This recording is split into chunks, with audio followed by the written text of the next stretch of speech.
নমস্কার বন্ধুরা, সকলকে স্বাগতম আমার এই নতুন চ্যানেলে ধান্দাকা ফান্ডা। আমি সৌরভ মজুমদার। চলুন আজকে দেখে নিই শেয়ার মার্কেটের কিছু আপডেট সম্পর্কে। প্রথমে আমরা বলি নিফটি 50 প্রায় 65 পয়েন্ট নিচে ছিল, ব্যাঙ্ক নিফটি প্রায় 33 পয়েন্ট নিচে, সেন্সেক্স প্রায় 200 পয়েন্ট নিচে এবং গিফট নিফটি প্রায় 11 পয়েন্ট নিচে ছিল। তারপরে আমরা যদি দেখতে যাই টপ 5 গেইনার্স স্টকগুলির মধ্যে, সেগুলি হচ্ছে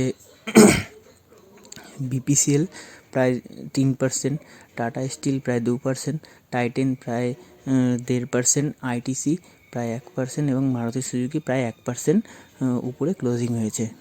তারপরে যদি আমরা দেখি টপ 5 লুজার্সের মধ্যে, আজকে বেশিরভাগ সময় মার্কেট প্রায় সাইডওয়েজ ছিল।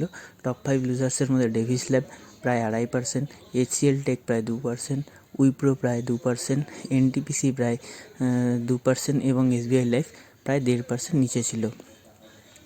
আজকে বেশিরভাগ আইটি সেক্টরগুলো প্রায় নিচে ছিল এবং আইটি স্টকগুলো প্রায় নিচেই ছিল। এবং আজকে যদি নেট বাইং ও সেলিং দেখতে যাই, FII নেট বাইং করেছে প্রায় 657 কোটি এবং DII প্রায় সেলিং করেছে 370 কোটি। FII এর বাইং খুব একটা বেশি হয়নি এবং DII মোটামুটি প্রায় প্রফিট বুকিং করেছে। ধন্যবাদ, নমস্কার।